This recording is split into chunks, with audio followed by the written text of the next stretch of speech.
All right, according to Verizon, it is 11:59. I'll go ahead and do my housekeeping again. Thank you all again for coming. Joshua Dawson with Fort Valley State Extension. I'm based in Lowndes County. I'm the Ag and Natural Resource Agent there. Today's update will be with Dr. Mark Ritenour. He is the Florida's Extension State Specialist. He deals a lot with post-harvest citrus information, and that's why I reached out to him to see, hey, is there any information out there he can help us with today? So without further ado, I'll let Dr. Right now speak to you. Yeah, so I'm a professor here with the University of Florida. I have 70% statewide extension responsibilities for post-harvest handling, primarily of citrus, but also I do work with some other different commodities as well. I have been up to kind of North Florida, South Georgia, seen some of the operations, but not too many. So have done some work with satsumas, but not too much. So there's a lot still to be learned about satsumas. There's a lot we can talk about in terms of post-harvest biology and handling of really satsumas and mandarins. So this, feel free to stop and ask questions. I'm actually going to stop probably and ask some questions. So I've got my chat open so that you can respond and maybe have some feedback. We can go back and forth in dialogue, because I don't want this to be a kind of a dry lecture.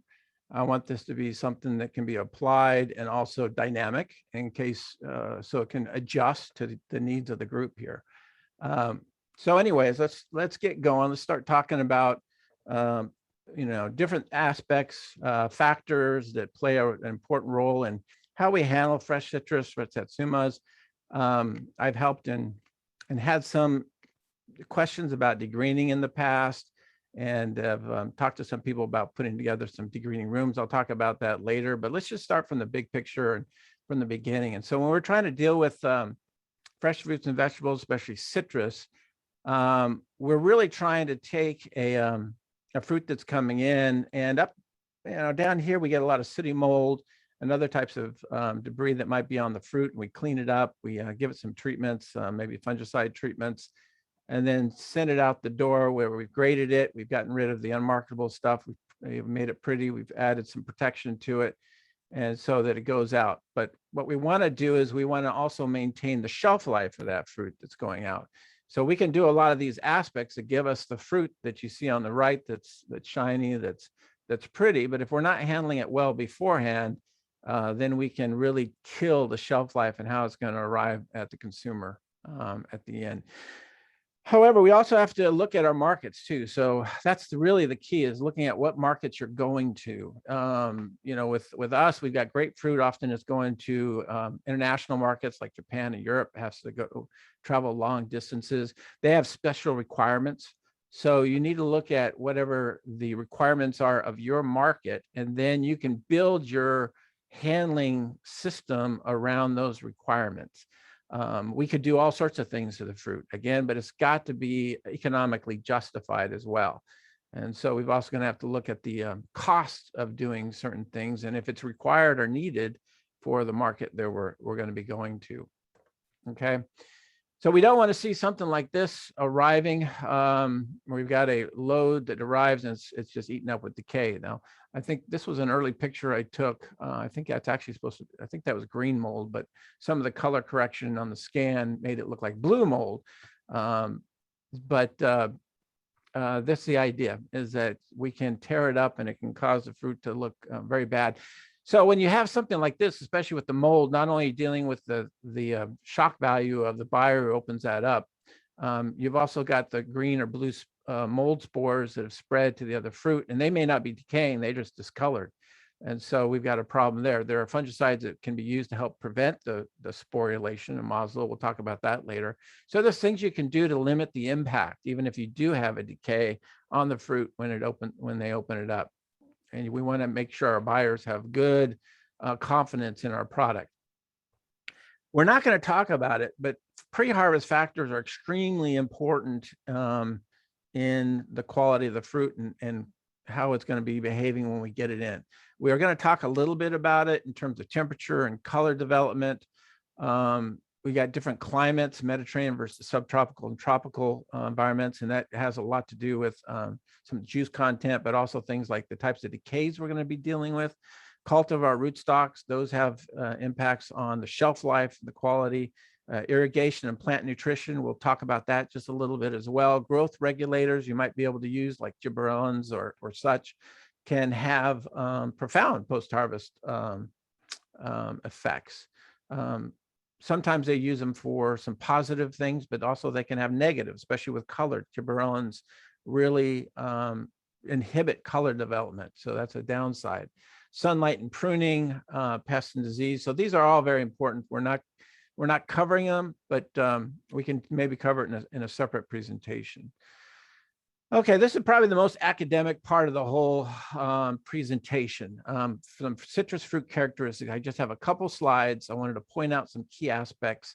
The citrus fruit are non-climacteric. I'll talk about that. They have low respiration rates. Respiration, we measure it because it's an indication of the overall metabolic rate of that product, okay? So things that are respiring and metabolizing very quickly tend to have very short shelf lives.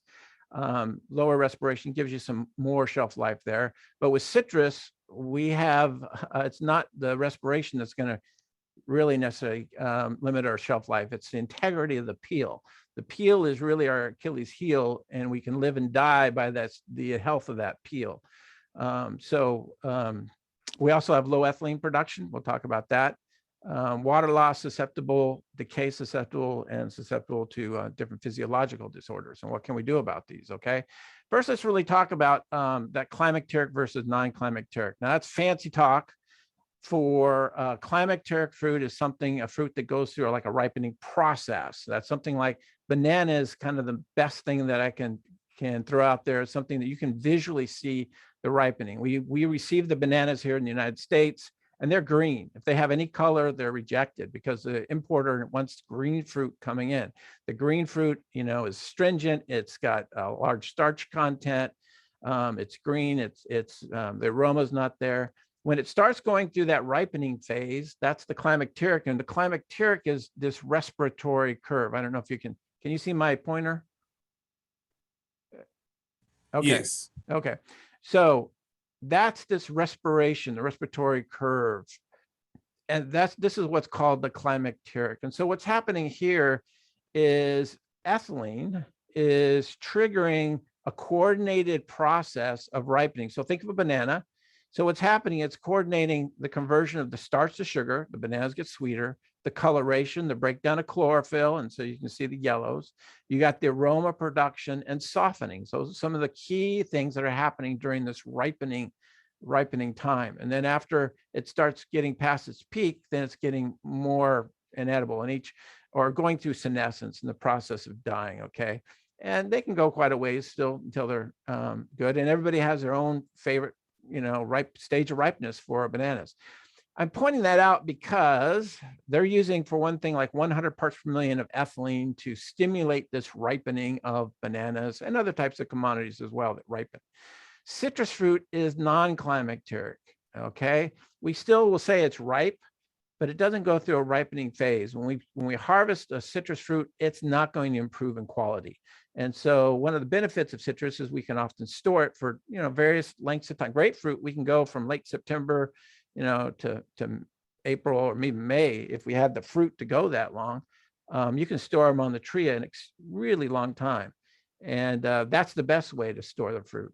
Okay, but the key is that they're not going to get any better once you harvest them. What we're trying to do is we're trying to maintain that quality at the time of harvest until we can get it to the consumer. And when we're going to use a little bit of ethylene, usually for non-climacteric fruit, something that doesn't go through a ripening phase, you keep ethylene away.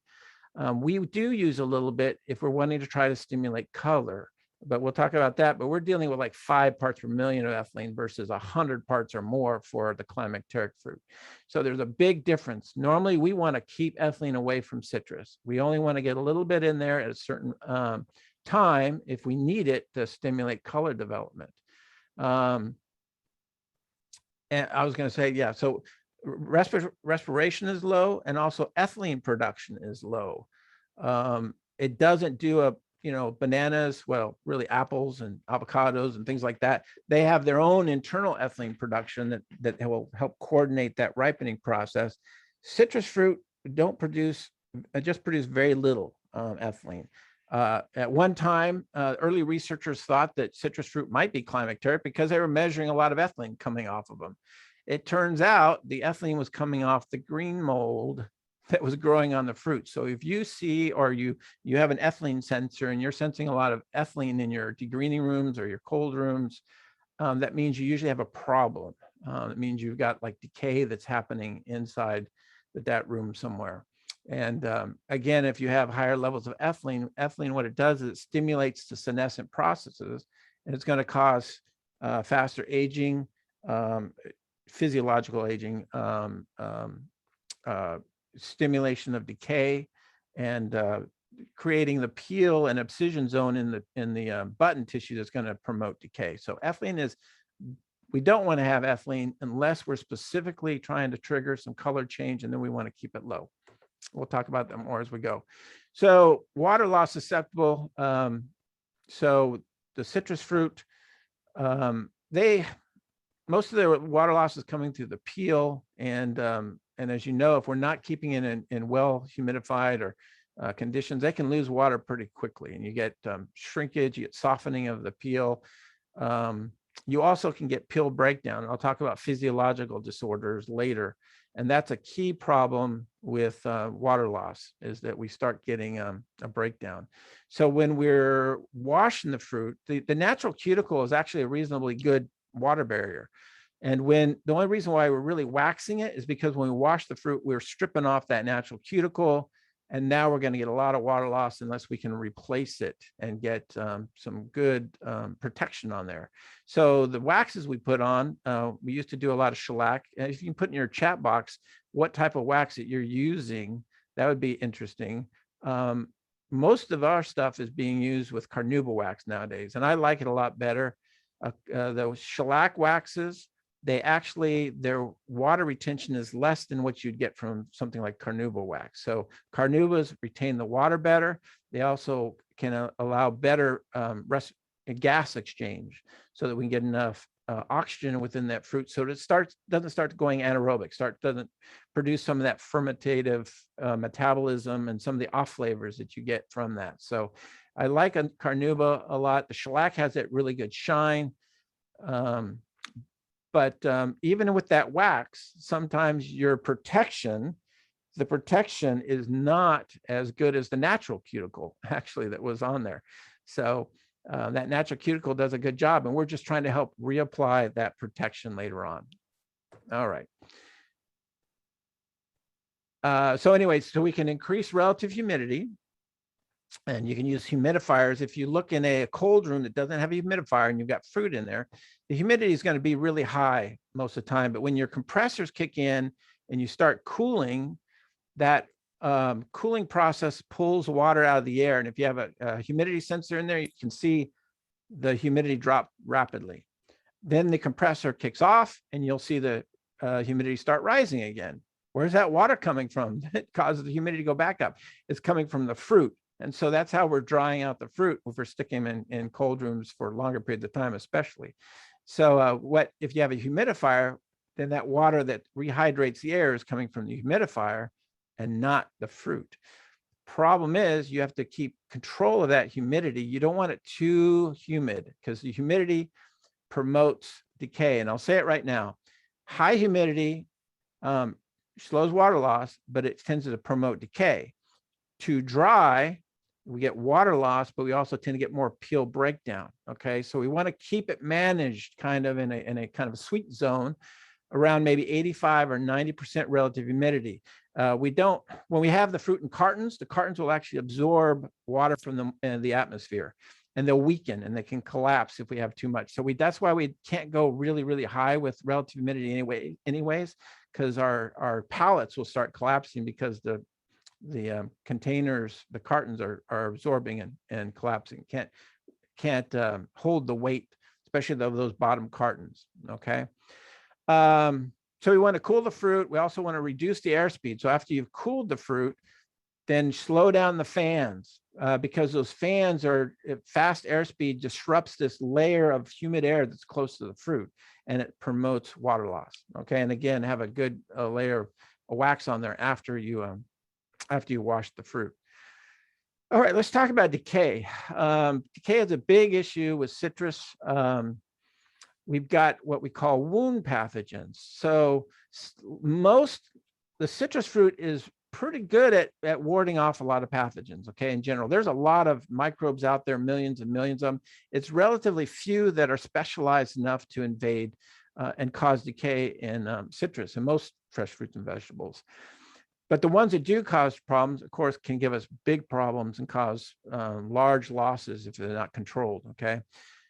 So some of these pathogens, if we just handle the fruit gently and we can reduce the amount of wounds that might be on the fruit, we can really limit the amount of decay because they can't infect an intact peel, okay?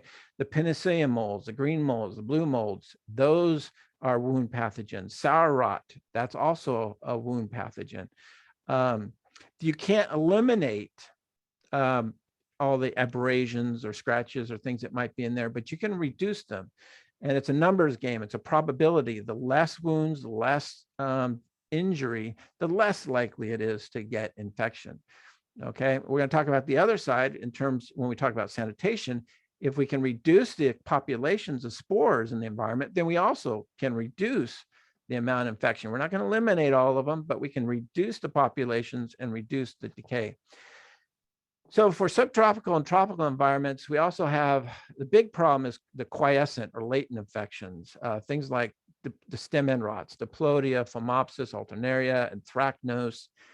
Those infections are often happening during the summer and the rains. It's coming from the dead wood in the trees, and it rains down over the fruit. It's thought to be a continuous process.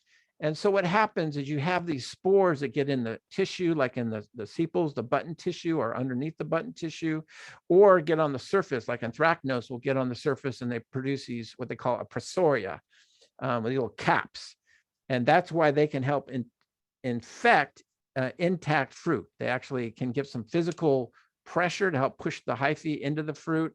And they also have enzymes to help break down some of those cell wall and cuticle molecules. So these are more difficult to control. And so that's why we can't use research necessarily that's taken from Mediterranean climates like California and directly apply them to our subtropical, tropical environments, because these stem end rots and Anthracnose are much more difficult to control. So we really need to check and find out how well they work. And we'll talk more about that later.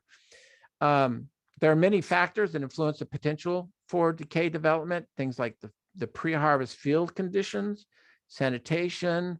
We're going to talk a little bit about possibility of using pre-harvest fungicides.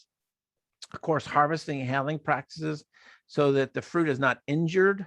Also, keeping the right temperature, relative humidity, exposure to ethylene, those type of things. Okay, so careful handling, sanitation practices, optimum post-harvest environmental conditions, right temperature, humidity and such, and use of fungicides. All right. First of all, we want to be gentle. We want to handle the product gently. So whenever we damage again the product, we're going to get opportunities for decay. So oil spotting, oil sillosis, plugging. Again, if you're doing a twist and snap, but I think with Satsumas, you're probably doing all clipping. Again, if you're going to clip, keep that stem clipped short, because those stems are great avenues of puncturing the neighboring fruit. And so that's the disadvantage of the clip method. You get a lot more puncture injuries and potential for invasion from like penicillium molds.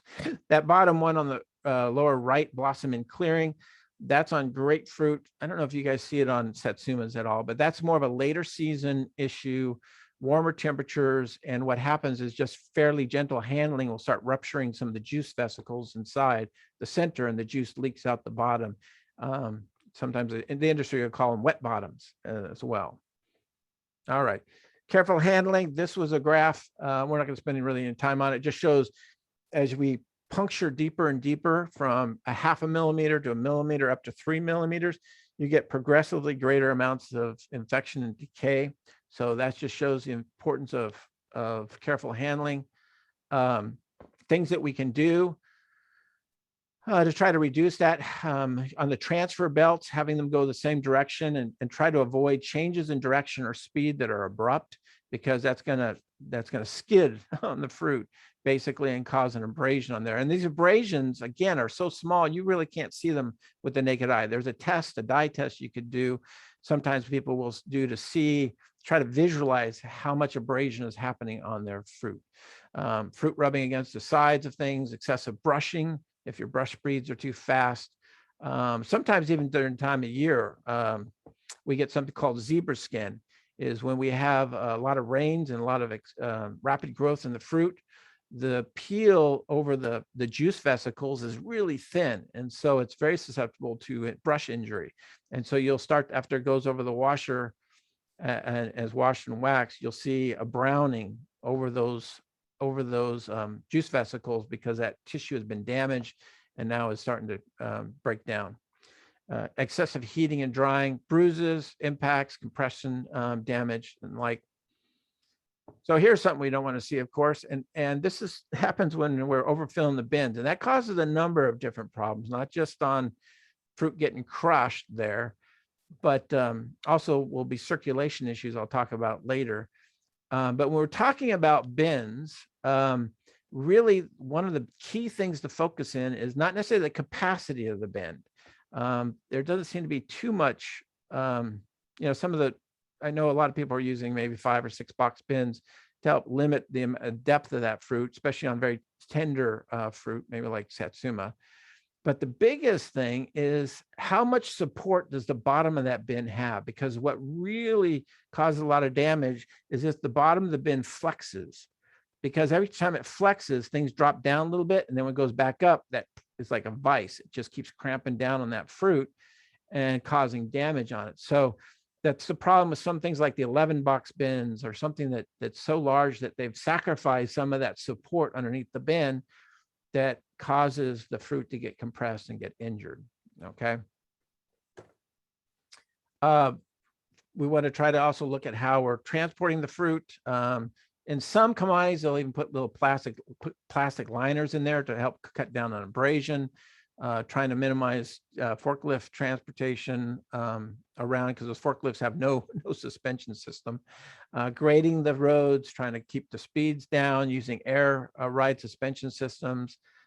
These type of things can help, and of course, keeping things clean, keeping sand out of the bins and out of the containers, so we're not getting that sand that's causing abrasion. Sanitation. Now, with food safety, when I also do a lot of food safety training, when that kicked in and people started implementing food safety programs and cleaning and sanitation programs and documenting and such, we did notice a reduction in a lot of some different types of decays, like sour rot. Sour rot sometimes will come in on fruit, and then it gets onto the line, and it gets into the line, it gets on the brushes and the cores, and then you have a problem with it infecting all the fruit that's going through. But with regular cleaning and sanitizing, then you keep that sanitized, and then you don't get those flare-ups. You don't tend to get those flare-ups. Anytime we did see that flare-up, is say, okay, well, you need to do a thorough cleaning and sanitizing of your line, because you've got it now on the line, and it's just reinfecting everything that comes out. And the cores of those brushes are notorious at being able to hold on to microbes. And depending on your system, may even have developed a biofilm. And biofilms are tough to get rid of once they get formed. You have to do like a high pressure wash or something, or sometimes you can use something like peroxide type sanitizers, peroxycetic acid. They tend to penetrate, I think, better to break those up better. But anyway, sanitation is so important, but don't forget, you've got to read the label on any sanitizers that you're using. It's got to be labeled for fruit contact or fruit contact surfaces.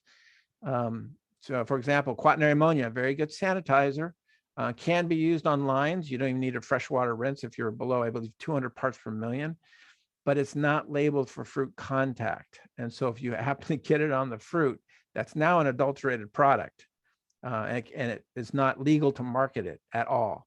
If you use too much on the line. If you're 400 parts per million quat and you don't have a freshwater rinse, then again, now it's an adulterated product. So read the label instructions for any sanitizers materials that you're using. Okay. And I'll just say quickly, something like even that's generally regarded as safe, like chlorine. Okay. You can use it, but you can't use it if it's not labeled for the product. They're not worried so much. The regulators aren't concerned so much about the chlorine, the sodium hypochlorite, that's generally regarded as safe. They're more concerned about the manufacturing process. What other byproducts might be in there, heavy metals or such. So does the manufacturing process produce a product that can be have a fruit contact or fruit contact surface activity? Fungicides, chemical control. So we often rely on these quite a bit. We've had different efforts to have chem-free, they called it, which they weren't using post-harvest fungicides. They were using other types of ways to control, sometimes mostly pre-harvest, and maybe just use sanitation post-harvest. But these are a list of, we're going to talk about several of these, or most of these actually, really briefly. There's different weapons in our arsenal. And we are fortunate in that we see very little resistance development. Somewhere like California, where they store fruit more, they see a lot more resistance to things like the old standbys, thiobenzol and Moslil, where we see very little resistance. And so it's still quite widely used so far. Again, read label instructions.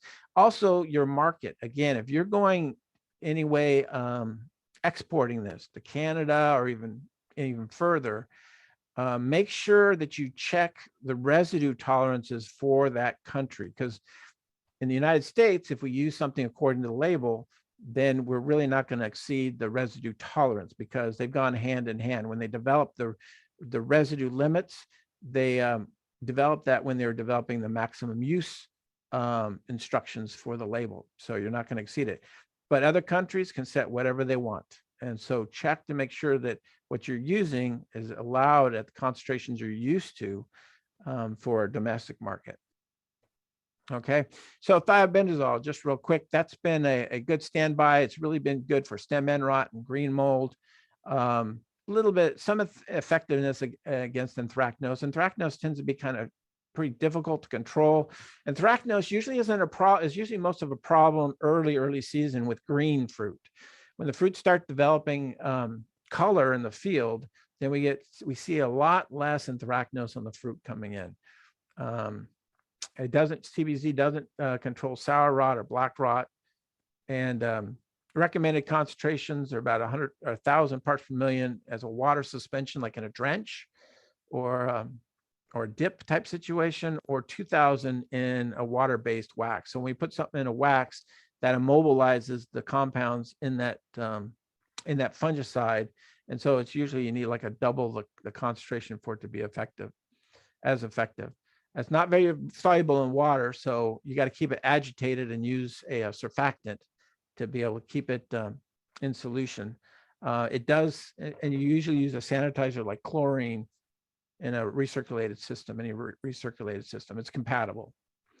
Moslil, it works on stem end rots. Different people have their opinions. To us, it seems like it maybe doesn't work quite as well as TBZ on stem end rots. But it, the big thing about a Moslil, it has that sporulation control. You know, when I talked about the carton that you opened up and you saw the green spores or blue spores, the Moslil helps prevent that from happening, so that if you open it up, then you might see what they term early penicillium mold is like clear rot. It's a little clear type of spot or a larger area on the fruit, but it's not sporulating. You don't have that green patch and the spores around. So that helps a lot with the attractiveness of it.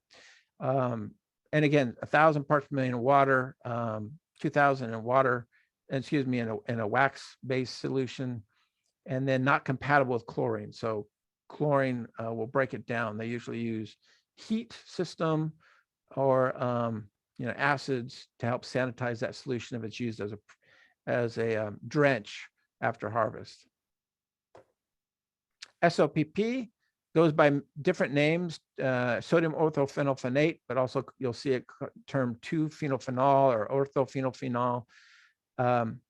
It's a kind of a general biocide, actually. So it's we like it for like sour rot. It gives some sour rot control.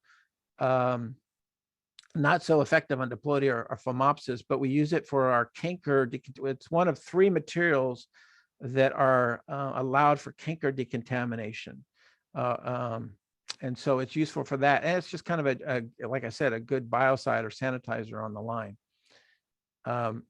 You want to keep that at a very high pH when you use it. So the solutions are usually set at a high pH because there are two forms of that when it goes into solution. And so at that high pH, it keeps it more in the inactive or less active solution form. But what happens is when it gets into a wound, that acid in the juices coming from that wound lower the pH and give you that active ingredient right at the site of the injury. And that's what you like, and that's what you want. If you happen to get a solution that you're bathing everything and the pH drops, then you're getting that highly active ingredient that often cause burn on the fruit. So we want to maintain that pH correctly if we're going to use it. Okay, fludioxanil is a newer material, well, relatively newer. We've tested it in different ways, and it works against stem end rot. That's the big thing, and that's the litmus test about whether we can use it in Florida. We've used it in combination with azoxystrobin, and when you do that, that azoxystrobin gives you sporulation control. So that's graduate A+. So it tends to do pretty well in Florida, compatible with chlorine. We have another product we haven't tested in Florida, propionconazole, which is reported to have good control of sour rot. It's registered for use, but we haven't used post-harvest, but we haven't tested it necessarily under Florida conditions. We have tested phosphites for brown rot control. So brown rot is Phytophthora. It's in the soil. So when you have rainy season, when you're harvesting and you get brown rot, especially on the lower hanging fruit, often what growers will do is just wait and delay harvest so they can see what's going to decay and let it drop out there.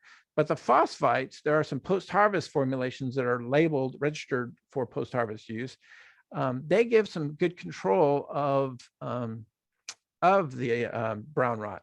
And they give some curative, means not only do you help reduce decay if you have it on before the infection occurs, but even after the infection, if you treat it, if it's not too long, it can also help prevent development of decay from that infection as well. In the table below, we are also testing at 2 different temperatures, 75, this was the dip temperature, 75 Fahrenheit and 120 Fahrenheit.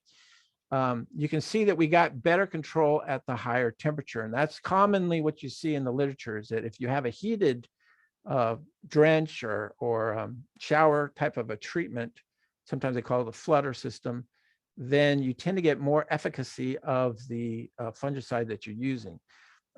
There's a couple reasons why we also want to try to do to have a higher temperature treatment.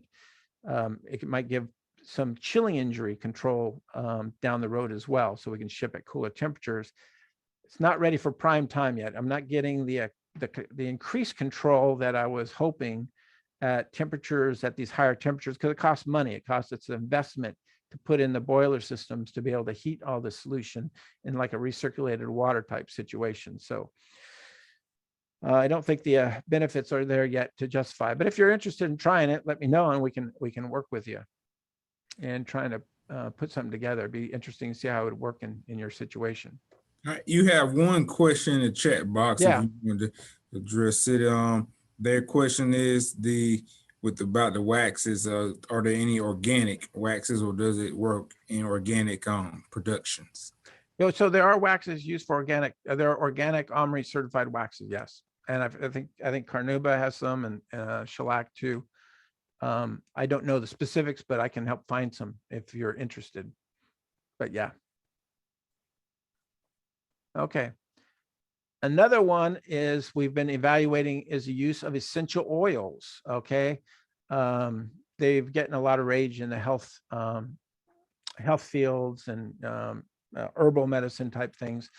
And we screened a bunch of them for citrus, and carbacrol and thiamol were the ones that we found were really by far most effective for decaying some post-harvest fungal disorders. You can see that, so this was on inoculated fruit, and you can see that we had control, and then we put the essential oils in wax. Actually, this was shellac wax. Okay, it went into solution best in shellac wax. We haven't worked on it to get it in solution into a carnauba wax yet, but in wax, you can see we got pretty good decay control on inoculated fruit.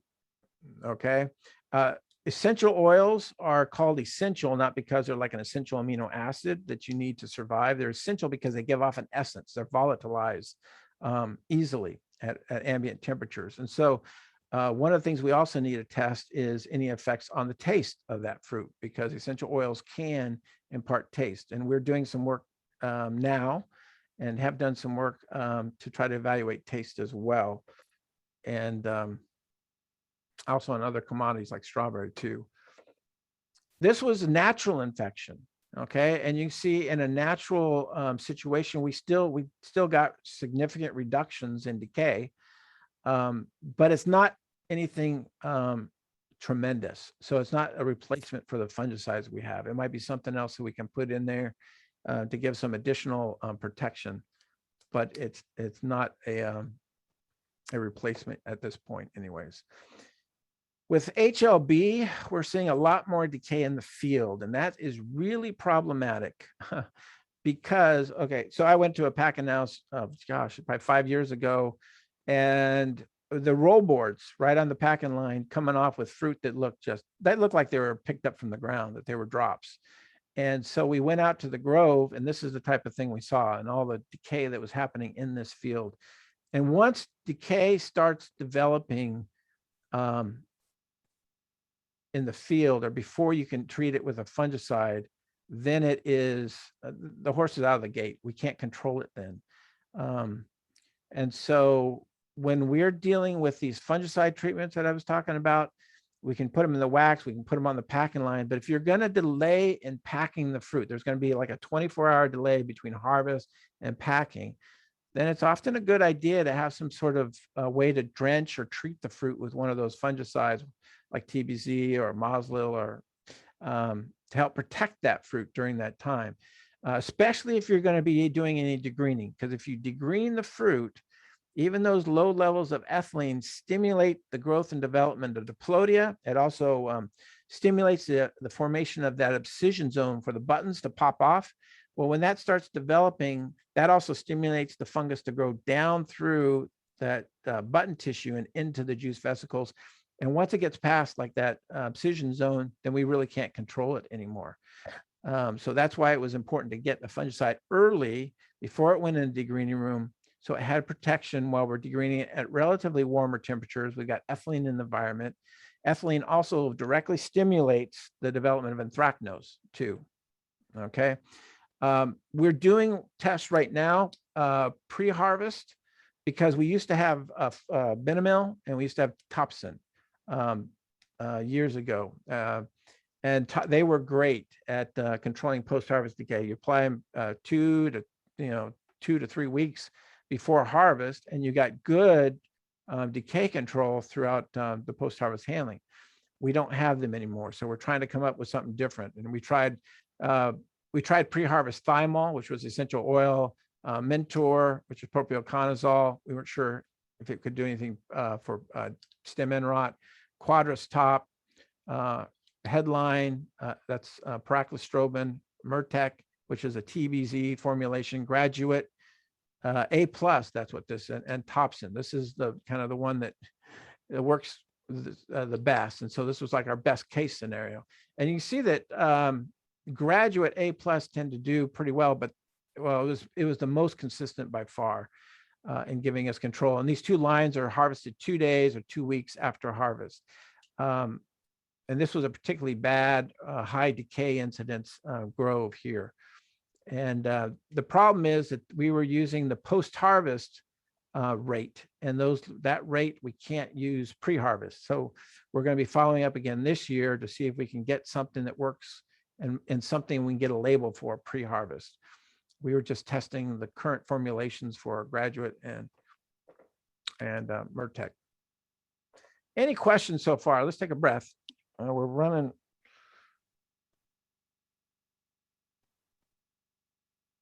Before I talk about briefly physiological disorders. All right. All right. So far, nothing else in the chat box, so we'll keep rolling then. Okay. Well, feel free to put something in. Chilling sensitivity.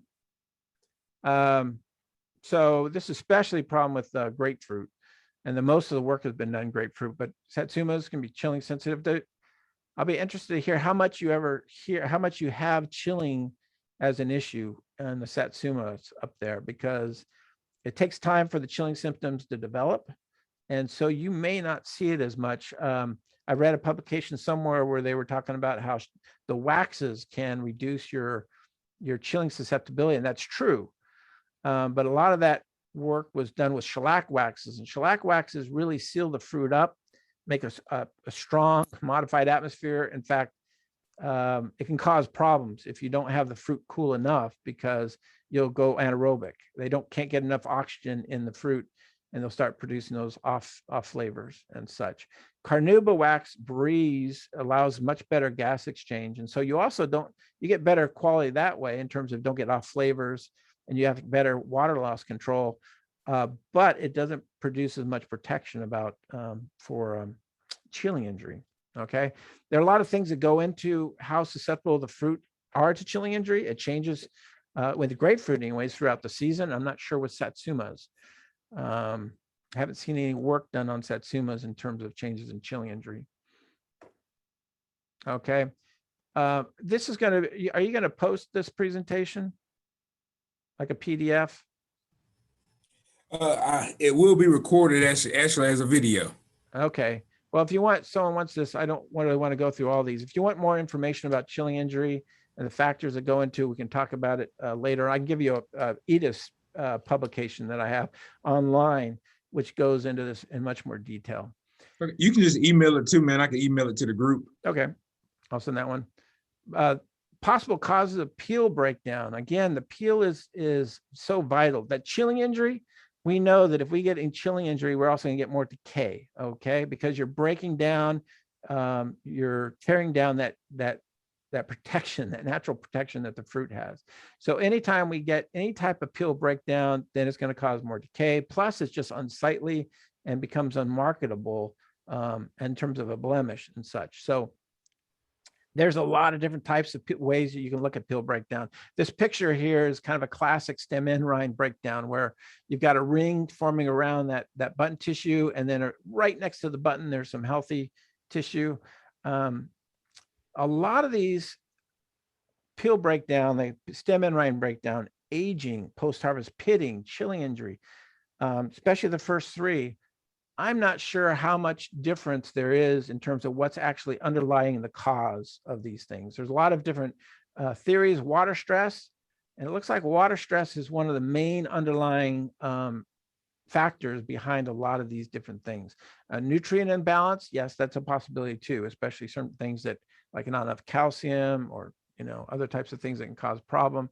Root damage, okay, that could be back to, like from HLB, that could be back to your water status of the tree and of your fruit,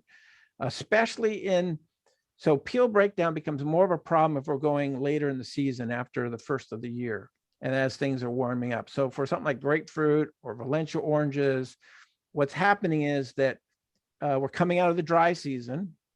It's warming up so that the water demand is increasing a lot. We're getting flushing. So we got young leaf development, a lot of evaporative surfaces, and we get competition for the available water between the leaves and the fruit. And the leaves will actually suck the water out of the fruit, okay? And your irrigation system often isn't enough. It can usually often barely handle keeping up with maybe the water demands, if that much. So it's often difficult to maintain good water. So root damage from HLB, we haven't been able to test this. I've tried to test this in one way, but We just weren't able to control the HLB to really have a control. So everything has HLB. Lower relative humidity post-harvest or sudden relative humidity changes called like relative humidity shock.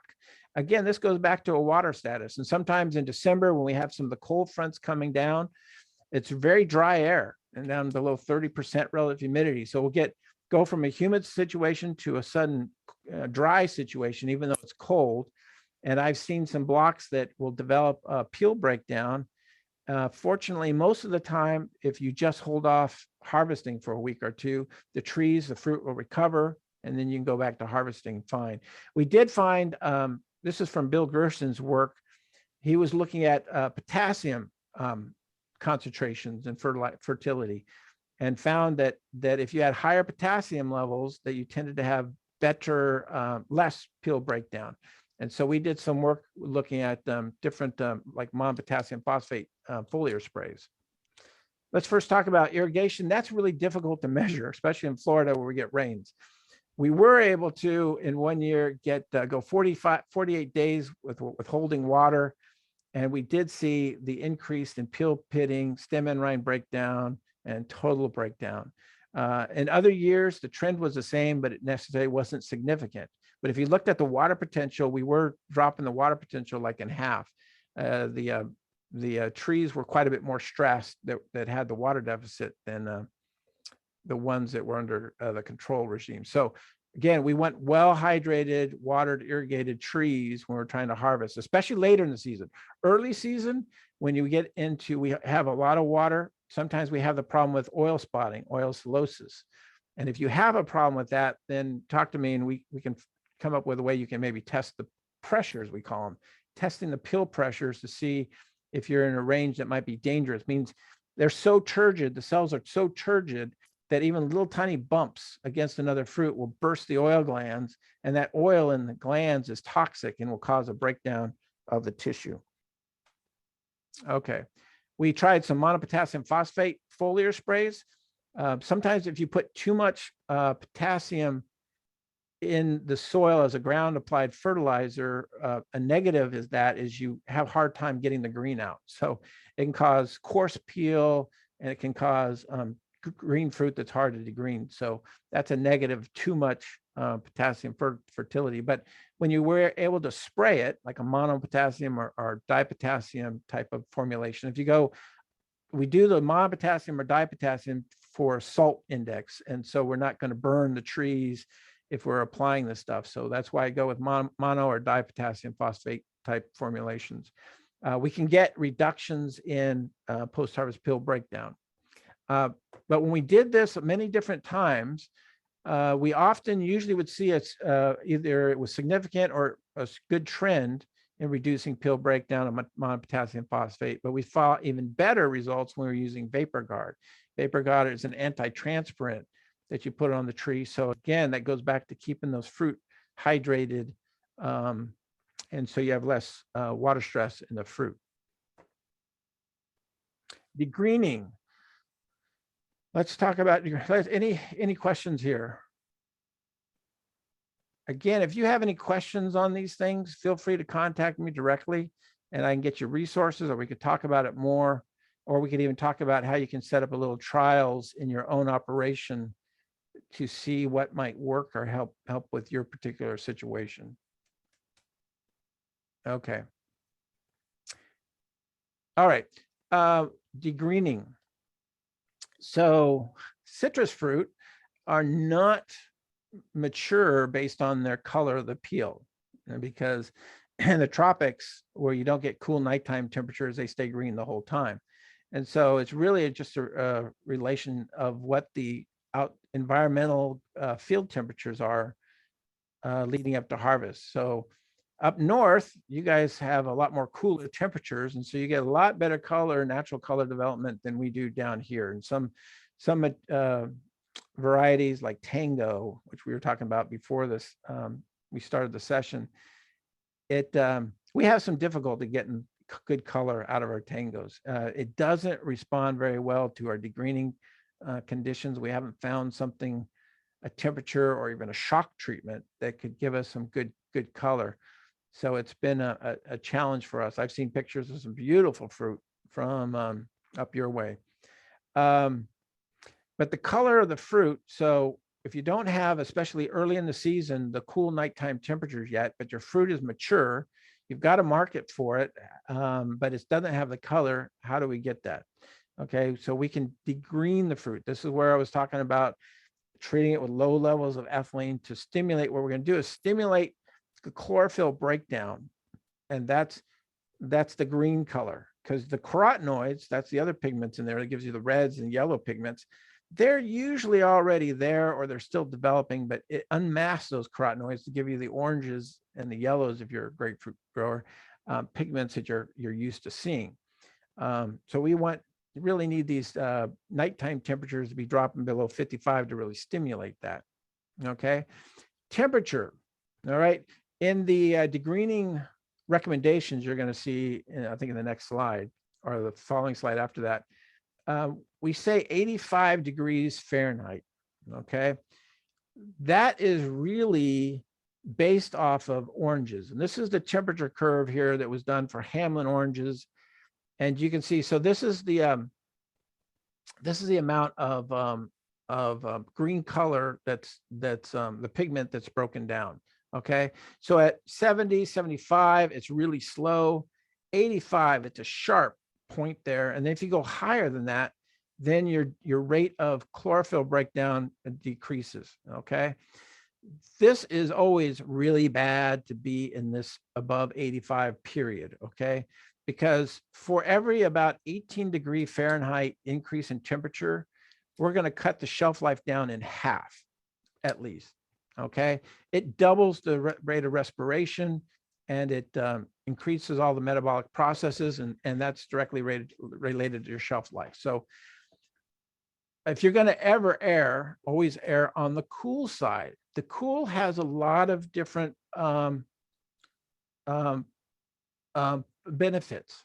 Okay, these are Temple orange, and you can see here they've degreened them. Here's the 85 right here. You can see it started off the best. This is an AB ratio. That's we have a meter that'll measure color, and two of the parameters are A and B, and so often we do call it an AB ratio. Higher is more orange or better color.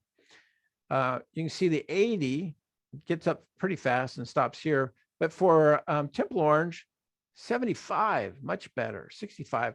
So with mandarins, I've seen fall glow tangerines, which is our earliest season mandarin for down here anyways, and they would put them in the degreening room and they'd come out looking like lemons sometimes. What happened is the ethylene stimulated the chlorophyll breakdown, but the carotenoids were not stimulated. 85 is not the optimum temperature. It's more down around the 72 or 75 kind of region, kind of that colder temperature. So, and I haven't seen a good temperature curve for mandarins, especially satsumas. Okay, go back to this orange curve. If you did grapefruit, they did do it for grapefruit. It's much broader. It comes down like this. So really with grapefruit, we could also be degreening at lower temperatures. So I really encourage people to lay off the heat if they don't need heaters as much if they're going to use them when it's cold outside. The biggest problem usually early season is getting the heat out of the fruit because it's coming in, at 90 degrees Fahrenheit from the field. And sometimes these greening rooms are built so that they're hard to ventilate and get the hot air out of the fruit. Okay, so always err on the cooler side. Okay, so these are the degreening recommendations for Florida. Again, take this 82 to 85 with a grain of salt in terms of knowing that you can try lower and go lower. You might take longer. This is based off time, again, not necessarily overall color of the fruit. The whole goal that Gerson and his colleagues were doing was to get degreening done as fast as possible, because the time and ethylene exposure is going to be costing you in terms of increased decay and shorter shelf life. So he was trying to keep the degreening time as short as possible. Different fruit also. So when you stop the ethylene, some fruit will stop degreening right away. They won't progress any further. Most of them will go a little bit. Some will go quite long. Fog glow, you could give it like 6 or 8 hours of treatment and then air it out, and it'll continue the color breakdown and the coloration after the treatment. Different places have different recommendations. California, 68 to 75. We're going to talk about humidity, air exchange, and how am I doing time? About 5 minutes. All right. So often we're using ethylene in compressed cylinders, pure ethylene. There are different types. There are also ways that you can have ethylene generation. Ethgen catalytic converters has ethylene production systems. These are used in tomatoes a lot and banana ripening rooms. They tend not to do as well at the very low concentrations we use, but I understand they do have some newer models that are set so that they can do it low concentrations. I've seen some. I had one small gift house that's used this in a small room, and he's able to keep it down to about, he still gets a little bit higher, about 8 parts per million, but you could probably get it down lower depending on your ventilation. Okay. Be careful with ethylene, especially when it's from those cylinders. Ethylene is explosive at concentrations between 3 and 34%. Now, 3% is 30,000 parts per million. So that's not going to be an intentional treatment, but if you get a leak somewhere, that's where you can get a localized concentration that might become explosive. This was a banana ripening room out in California that exploded, killed a person. So it's something to keep an eye on and have controls in effect to try to prevent that. Relative humidity, this is just a quick graph, not going to go into a table, just shows that higher relative humidity does cause more decay. Okay. I would still definitely go with, again, 85 in the degrading room, 90% relative humidity. Just don't have a fog in there, because also if you have too much relative humidity and the fruits stay wet, ethylene is not very soluble and very, very little solubility in water. So for it to penetrate a film of water, that water is a barrier to getting the ethylene into the fruit for it to do its work. Okay. So keep good humidity, not too much, but not too little either, because it'll cause problems. So we talked about temperature too high, too much water in the room.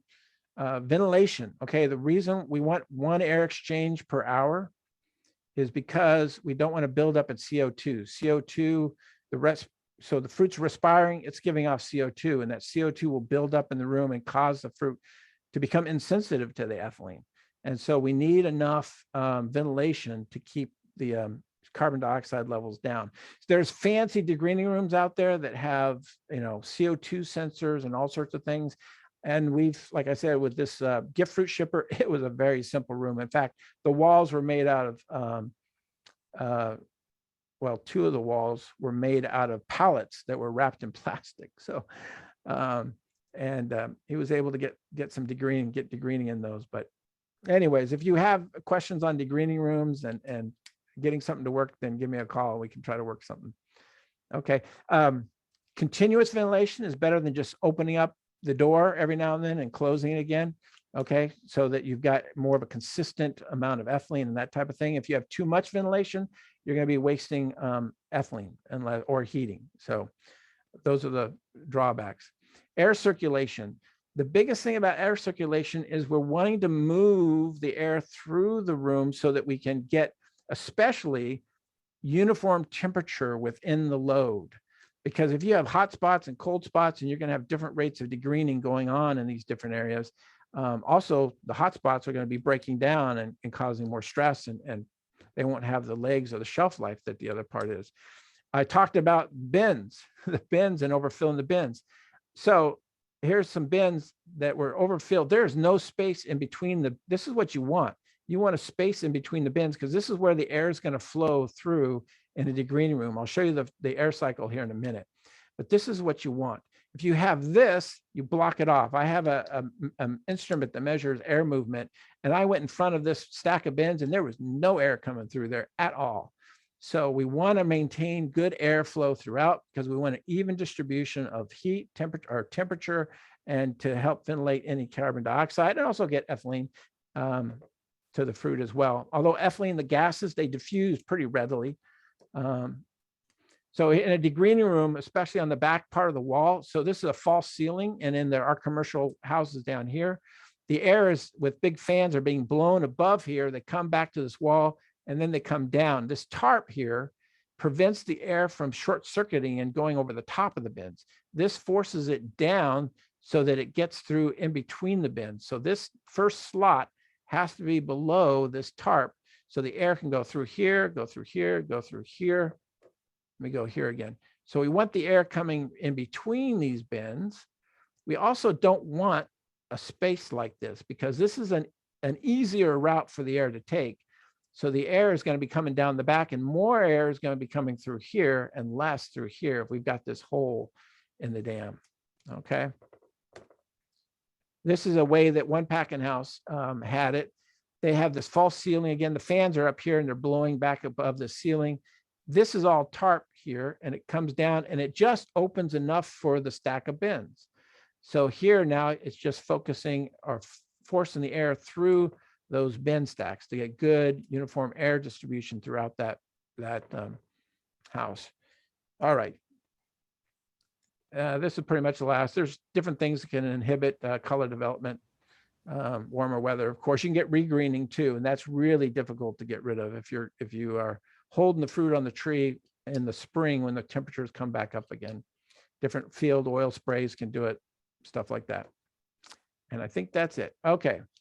Any questions? That was a whirlwind tour, I know. Hey, we'll have to get you down here in our area and kind of we'll do some hands-on and some walkthroughs here. I know it was a lot to take in and a lot to think about.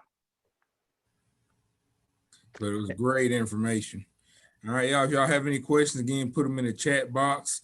If you need pesticide credits for Georgia, 1 hour commercial, 1 hour private. This is only for those who are viewing on Zoom. Put your name and license number in the chat box or contact me afterwards. I do have a question for you. Are you aware of the cool box or the like pull behind trailer types? How do you feel about those and for those being able to being used for maybe storage for small or medium producers? Yeah, the CoolBot system, that's the one that uses basically a jacked up a wall AC unit, I think. Mm-hmm. Whatever you can do to help get the heat. Now, there's a lot of heat in the fruit, depends on time of year. Mm-hmm. And so they can, and how much they'll actually be able to pull the heat out of the fruit. Okay. A lot of these things are designed to be able to maintain temperature. And so it depends on the amount of fruit that's going in, the temperature of the fruit going in, and the flow, the airflow within the room to help pull the heat out of that fruit. So we'd have to take a look at all those different factors, whether they'd actually be able to do any cooling of the fruit.